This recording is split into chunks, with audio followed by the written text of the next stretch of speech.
Developing story on the NBA Today. Shams last night, I think surprising a few folks, reporting that the Clippers are working on dealing James Harden before the deadline. This would be, if it happens, the 5th time in his career that he's been traded. 3 of those previous trades have actually come in season. Shams, what more can you tell us? Hannah, so this was a stunner around the NBA, but James Harden and the Clippers today actively are working on a trade for him out of L.A. And the one team that has emerged with serious interest is the Cleveland Cavaliers. The Clippers have interest in Darius Garland. The Cavaliers have interest in James Harden. And why this is even possible is because James Harden has a mutual option in his contract for next season. He's got a $13 million partial guarantee, and that has sparked discussions over the last several days about James Harden's future with the Clippers and whether there is a longer-term contract potentially awaiting him in the offseason. And once there was nothing really promised, there's no guarantee that he's going to be on the Clippers roster even next season and beyond. There are teams waiting in the wings, and the Cavaliers clearly have a potential need for him, and both sides are looking at this as a potential beneficial option. James Harden wants to compete for a championship. He sees the Clippers are a play-in tournament team right now. The Cavaliers obviously have aspirations in the Eastern Conference, so potentially to play with Donovan Mitchell and Evan Mobley has become a priority for Harden this week. Okay, Shams, please don't go far, okay? Just stay there. We'll be back with you in a sec. You can see why teams would want James Harden. Really, he's 36 years old. He's still playing at an elite level. Look at this. Averaging over 25 points, 8 dimes a game, 3rd most assists per game in the entire league.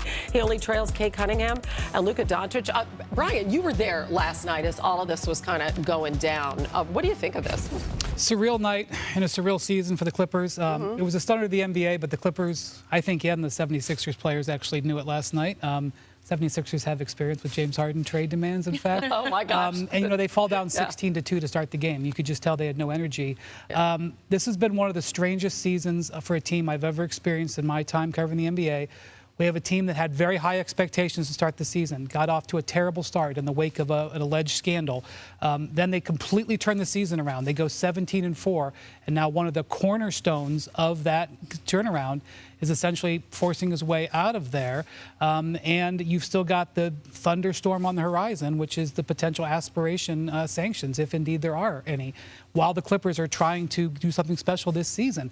We thought the Clippers were going to be buyers, you know, so this is going to be interesting. So I will just say, well, let Bobby explain the very complicated complexities of this contract and why this trade is unique. From the Cavs' perspective, Cleveland has another contract situation to worry about. It's not Garland's, it's Donovan Mitchell's. The Cavs have underachieved throughout the course of this season. I think they have made the decision that they need to alter their core, what they call their core 4. Darius Garland is part of that core 4. He has had injury issues to both his right and left toes. And while James Harden is 10 years older, James Harden is a player who the Cavs can believe on the other side of this can improve their chances of winning the Eastern Conference. And I believe that they are willing to entertain this to make sure Donovan Mitchell feels more comfortable signing an extension, make this a more competitive team this year, and potentially send a message that they are being very aggressive to the rest of the league. I mean, Bobby, how easy does this trade look? Well, potentially, let's talk Cavaliers and Clippers. Yeah, I mean, I think if we're just looking at, and as Brian said, I think if we're just looking at math, right, it's simple. Harden makes $39.2 million, and Garland makes $39.4 million. So that works. Here's where it gets complicated, Hannah. Harden has a de facto no-trade clause. He dictates as far as where he wants to go in a trade. So anything in a trade, he has to approve. The other thing is, when he did the deal, the Clippers gave him a 15% trade bonus in his contract. That's worth $2.3 million. However, for this trade to happen, he would have to waive that bonus because remember, Cleveland is a second apron team. They can't take back more money here. So those are 2 factors. And then as Brian mentioned before, that contract next year, that salary, is only partially guaranteed. So when you look at it right here, that works. It's basically a swap, but they're going to have to get through some mechanics here as far as waiving that no trade clause and also waiving the 15% trade bonus here. So there's some things to work around the edges there. He's not going to do it for free. Well, he's not going to. That's 2 things he's got to say yes to, but he's not going to do it for free, and I don't blame him. Trump, how do you like this on the floor, potentially, if you swap Garland and Harden out? On the floor, I don't know if I like it because I've watched the Cavs be successful in the past hanging their hat on the defensive end. You just got rid of DeAndre Hunter, and now you bring in James Harden. Your defense takes a hit. I love Ja. I think he protects the rim, and he does a great job out there. I think their guard play, they all defend and try and compete. But when you add James Harden, you're going to lose a little bit on defense, which, you know, I'm sure they know, and they're willing to roll their dice with that. But I wouldn't do it. I've seen the ball dominance of James Harden. I've seen the ball dominance of Spider Mitchell, and I think it clashes. I think that was a lot of the problem with Chris Paul and James Harden. You can't figure out who's going to make the decisions, and if those two guys butt heads, you don't want that. I don't want to see it, but I hope they make me wrong. If it happens and I'm wrong, I would love to be wrong about this because that's well, two all-star basketball players. Ever that would love to be wrong. I would. I would love for the Cavaliers to do well. Yeah, but you know what? You just highlighted something very important. It is kind of a high-risk, high-reward because you do lose on defense, but you do gain a lot offensively. There have been many different versions of James Harden, the beard, right?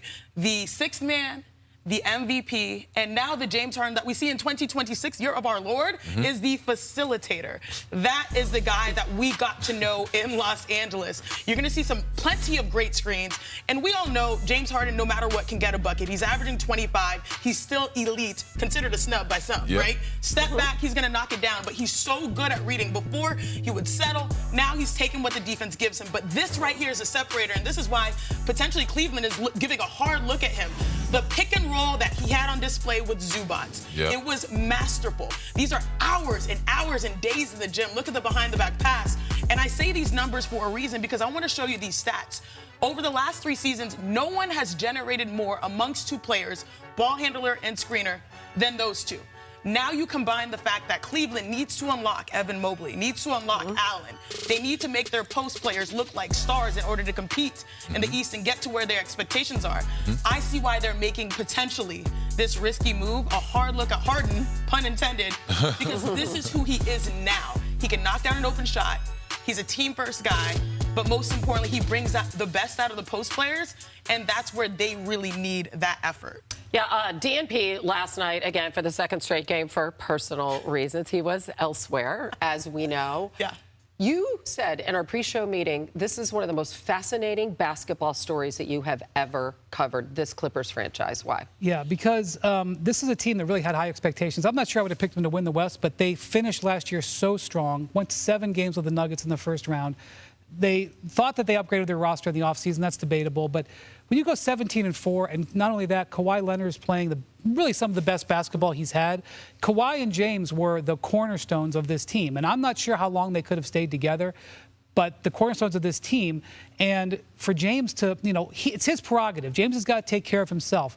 But it's just unusual. But I also say that Cleveland has believed in this core 4 for a long time, which is, Jared Allen, Evan Mobley, Donovan Mitchell, and Garland. And now to move off of that, it signals pretty much anything is possible. Cleveland has already made 1 trade this week. I think, in talking to sources, this deal can get done if the Cavs say yes. And what's holding the Cavs up is, I'm sure, what they might have to pay James Harden in a new contract, but also that they actually want to fracture the core 4, because this is, I can tell you, just spending a lot of time around Cleveland, this is something that they believed in could lead them to the finals. But I think this ball is sitting in the Cavs' court right now. Real quick, Bobby, could they afford to keep that core 4, though? What would that look like? They can. I mean, you're swapping out the Garland and Harden number here, and I think if we're talking about what James Harden wants. If for this deal to happen, if I'm James Harden, I'm wanting my contract for next year guaranteed. It's only $13 million of that $42 million, or we're going to rip that up and we're going to do a new deal in the offseason here. But yeah, it's expensive. They've committed to paying over $140 million in luxury tax penalties, but if they can get to an NBA Finals, you can justify that. Yeah, meanwhile, for James Harden, he has the 2nd most career points in NBA history to never win a title, right behind Karl Malone. Going to talk about the Utah Jazz. That trade that Chom's reported earlier today. The Grizzlies are trading Jaren Jackson Jr. to the Jazz, part of an 8-player trade involving Walter Clayton Jr., Kyle Anderson, Taylor Hendricks, George Niang, 3 first-round picks, as we now bring in senior writer Tim Bontemps. So what is Utah planning to do this season with the addition of Jackson Jr.? Well, they're going to be huge, Hannah. They're going to be one of the bigger teams in the league with a 6'10" Jaren Jackson Jr., a 7'1" Lauri Markkanen, when he's healthy next season, a 7'2" center in Walker Kessler. The Jazz are going to be one of the biggest teams in the league, and in a Western Conference where you've got the Oklahoma City Thunder with Isaiah Hartenstein and Chet Holmgren, the San Antonio Spurs with Victor Wembanyama and Luke Cornett, the Houston Rockets with Steven Adams when he gets back out, the Parent Şengün with Kevin Durant. These teams across the West are all jumbo-sized teams. Obviously, Nikola Jokic in Denver. To go up against those teams, you have to have size. And the Jazz believe the combination of these 3 guys together, with the shooting that Lauri Markkanen and Jaren Jackson have, the interior presence of Jaren Jackson, a former Defensive Player of the Year with Walker Kessler, gives them the ability to go up against those teams. And they felt the price for Jaren Jackson Jr. was too good to pass up, even though they're obviously in the middle of what currently is a rebuilding season. Yeah, so there's a whole other layer to this, right? The Jazz lose their first-round pick if it falls outside the top 8 spots in the lottery. Now, as of today, they have the 6th worst record in the NBA. So talk us through the significance of this. Well, this is something, Hannah, that the entire league is going to be watching over the next couple of months. There's been a lot of talk over the past couple of years about protected picks, like this top 8 pick that the Utah Jazz have. Last year, the Sixers had a top 6 protected pick. Bobby Marks just mentioned VJ Edgecombe. The Sixers kept that pick and got the 3rd pick in the draft by tanking for the entire second half of last season. And I think you can expect, even after this trade, the Utah Jazz are going to try very hard to keep that top 8 protected pick. And if it falls outside the top 8, if it gets to 9th or 10th, it goes to the Oklahoma City Thunder, the defending champions who already have a ton of talent on the roster. And by the way, who had that Sixers pick last year that they didn't get as well. So that's going to be a fascinating thing to watch over the next couple of months. You've literally got us all shaking our heads. But, I mean, they're walking a very fine line here. Tim Bontemps, we appreciate you jumping on with this. And this Thursday on ESPN is going to be all hands on deck, which basically it is right now.